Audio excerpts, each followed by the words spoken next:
ভেজানো ছোলা, আদা বাটা, হিং, 5 ফোড়ন, শুকনো লঙ্কা, হলুদ গুঁড়ো, লঙ্কা গুঁড়ো, জিরের গুঁড়ো, ধনে গুঁড়ো, ধনে পাতা কুচি, ডেসিকেটেড কোকোনাট, চিনি, লবণ স্বাদ মতো, আলু, কুমড়ো এবং সর্ষের তেল।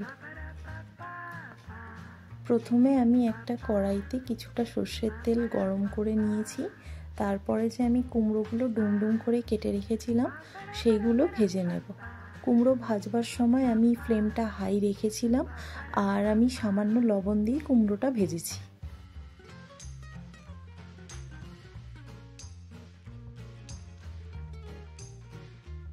কুমড়োটা আমার ভাজা হয়ে গেছে, এবার আমি কুমড়োগুলো তুলে রাখবো। এবার আমি ওই তেলের মধ্যে সামান্য একটু তেল দিয়েছি, দিয়ে যে সম্বারগুলো ছিল অর্থাৎ শুকনো লঙ্কা, হিং এবং 5 ফোড়নগুলো আমি দিয়ে দেব।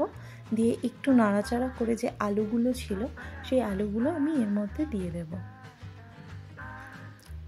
একটু নাড়াচাড়া করে নিয়ে আমি এর মধ্যে যে ভেজানো ছোলাগুলো ছিল সেইগুলো দিয়ে আবার একটু নাড়াচাড়া করে খানিকক্ষণের জন্য ঢেকে রাখবো।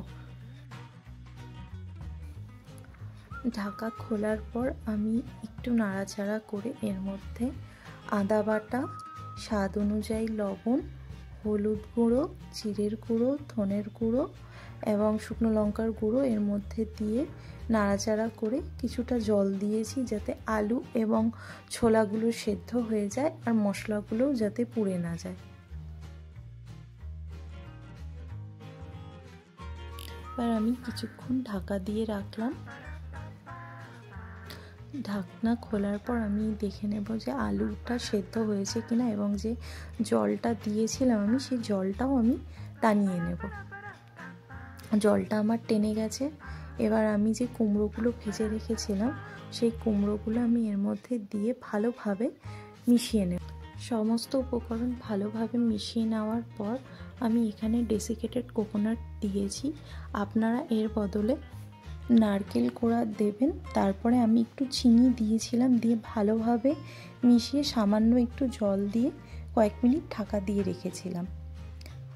ঢাকা খোলার পর আমার লবণটা একটু কম লাগছিল, তাই সামান্য একটু লবণ দিয়ে আবার ভালোভাবে মিশিয়ে নিয়েছিলাম। জলটা যখন সম্পূর্ণ টেনে যাবে আমি এখানে ধনেপাতা কুচি দিয়ে ভালোভাবে মিশিয়ে নিয়েছিলাম। আমার নিরামিষ কুমড়োর চক্কা তৈরি হয়ে গেছে পরিবেশনের জন্যে।